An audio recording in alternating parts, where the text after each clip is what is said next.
Ang Ginoo manaa kadinyo. Manasa kanin. Pagbasa gikan sa Santos nga Ebanghelyo sumala ni Marcos. Ibayaon ikaw, O Ginoo. Unya mibalik si Jesus sa sinagoga ug dito'y tawo nga kuyos og kamot. May mga tawo usab didto nga naniid pag-ayo kun ayohon ba ni Jesus ang tawo sa adlawng igpapahulay aron aduna sila ikasumbong batok kaniya. Si Jesus miingon sa tawo nga kuyos og kamot, dool nga ri sa atubangan. Unya iyang gipangutana ang mga tao, unsa bay gitugot sa atong balaod nga angay buhaton sa adlawng igpapahulay? Ang pagtabang ba o ang pagdaot? Ang pagluwas ba sa kinabuhi sa tao o ang pagpatay? Apan wala sila motubag. Tungod niini naglagot si Jesus samtang nagtan-aw kanila, apan nasubo usab siya tungod sa ilang pagkasayop o pagkagahig ulo. Unya iyang giingnan ang tao, ituyod ang imong kamot. Gituyod sa tao ang iyang kamot ug naayo kini. Busa ng gula sa sinagoga ang mga Pariseo ug nakikita dayon sa mga sakop sa pundok ni Herodes ug ilang gilaraw ang pagpatay kang Hesus. Ang Ebanghelyo sa Ginoo. Dayon ikaw, O Kristo.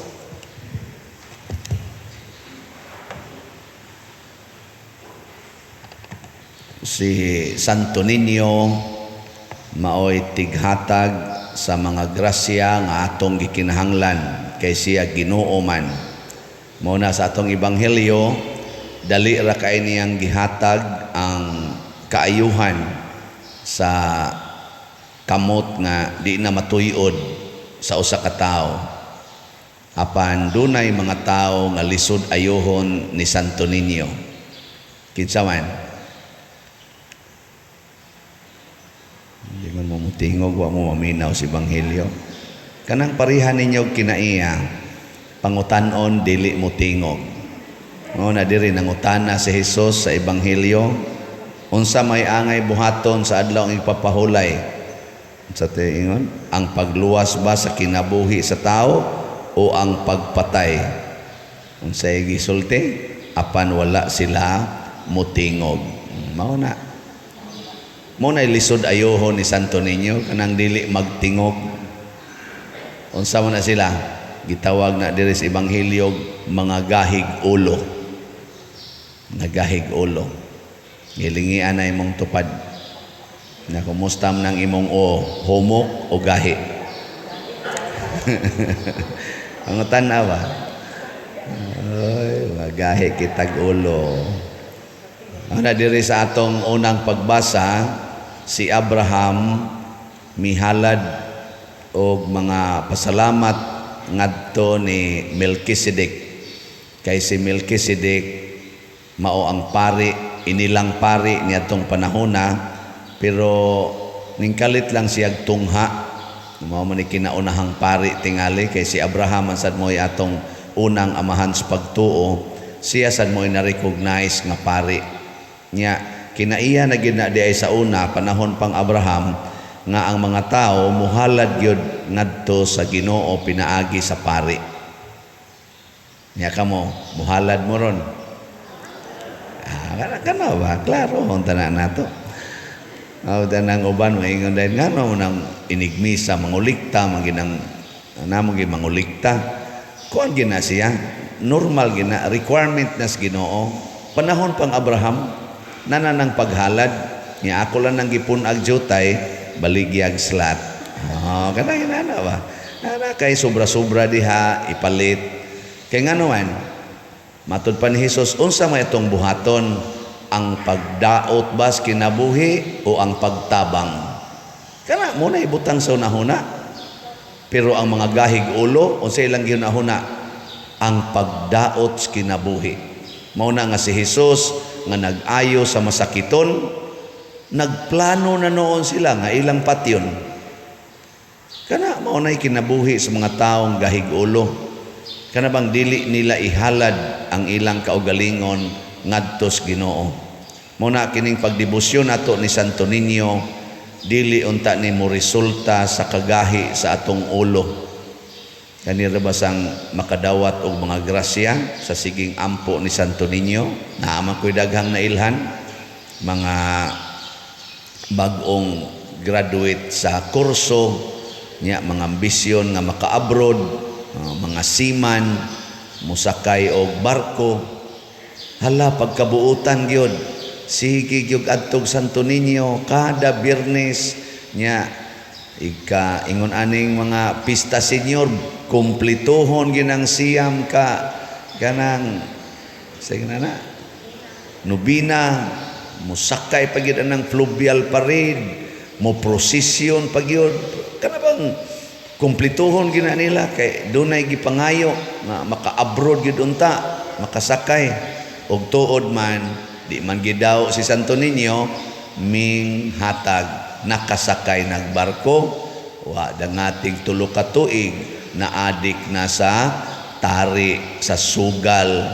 Pero tinang sugarula hangtod pa anang sana online sabong na nga adik na din aga ni hapit mo simba inig anhi dinhi inig naog nagikas barko tu adayos inom ngita dayog asarong dirbe asarong sugal. Unsa iyang gigamit? Ang iyang nakuha nga grasya gikan didto sa iyang pagtrabaho nga pinangayo niya sa Ginoo pinaaging Santo Niño. Na kabuang na to. Naasay mga asawa nga mga nurses muadto sa gawas nasod kay para kunos kaugmaon siyang pamilya. Ang resulta pag-abot didto nangabit ang banas ang nahibilin diri, nangabit nga bungkag ang pamilya hinoon. Nga naman kay wa man gud gihalad balik ngadto sa Ginoo ang mga grasyang nadawat. Malimot din ta ba? Mao na ang gahig ulo. Pragud anang yuta nga gahi, madutlan bagod na og kaning aning tamna nimo. Naay mo tubo diha. Wa oy. Dahil gano, lingian ang imong tupad. Ing na sige kaghalad sa Ginoo. Nitan ako na, sige kaghalad. Kanang imong bana, imo nang gihalad sa Ginoo o imo nang giangkon.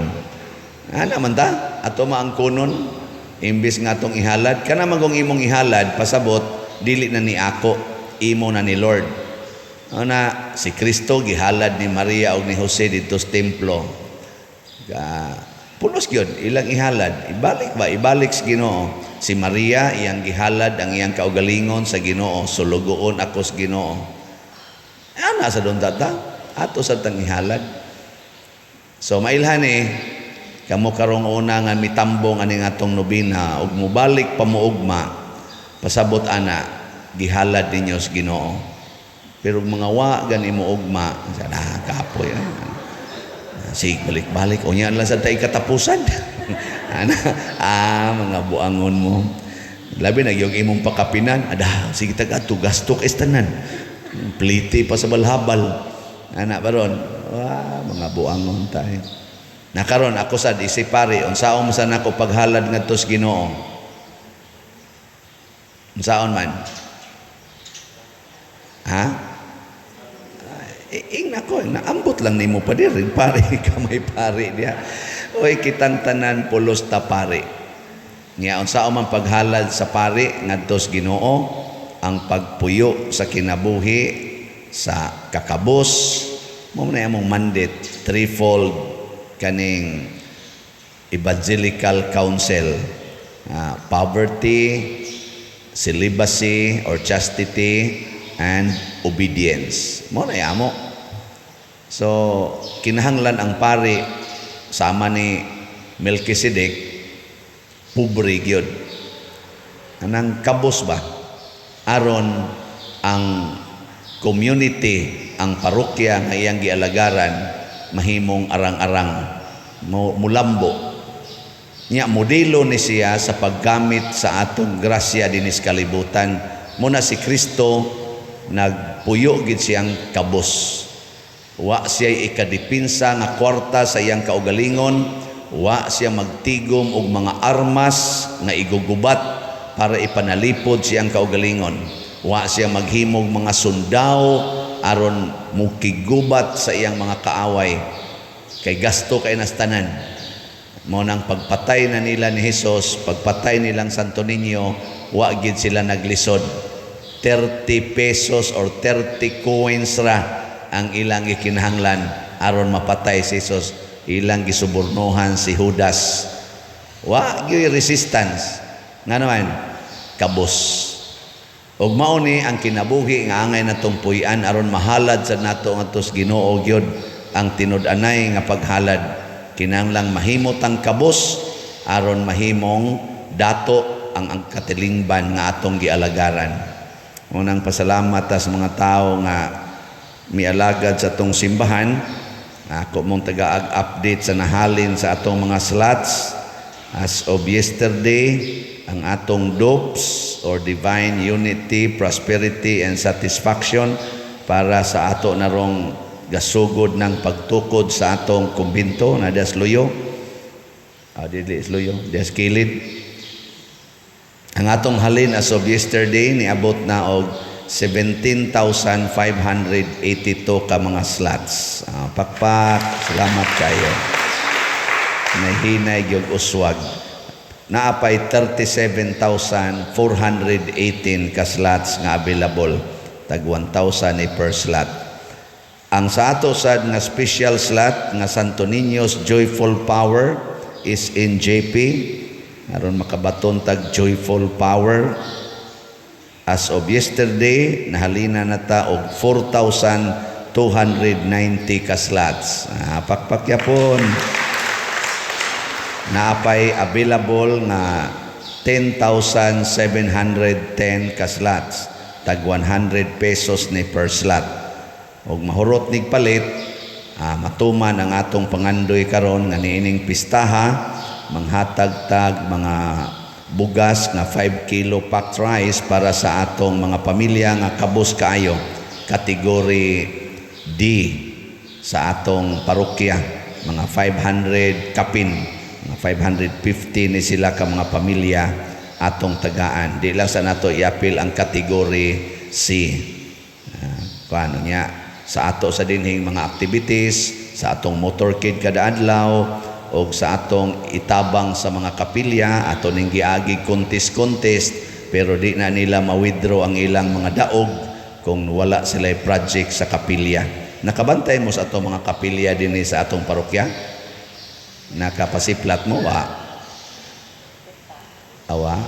Ni arang-arang ba o bati? Ni arang-arang, no? Wa man sad mo lakaw-lakaw sad.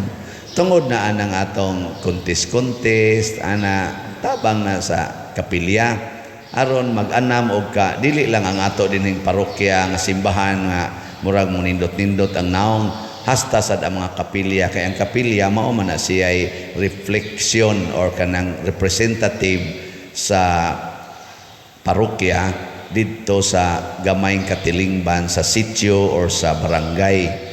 Una, ingon ani ang nahitabo sa atong paghalad ngadtos Ginoo. Una nining atong kapistahan ni Santo Niño, atong pangayoon nga dili unta mukuyos ang atong kamot. Kanabang dili matuyod aron pagtunol ba? Ay kana magong kuyos og kamot kanang sige lag kumkum, di ana ba? Murag paralyzed. Taga ito dito, di ko.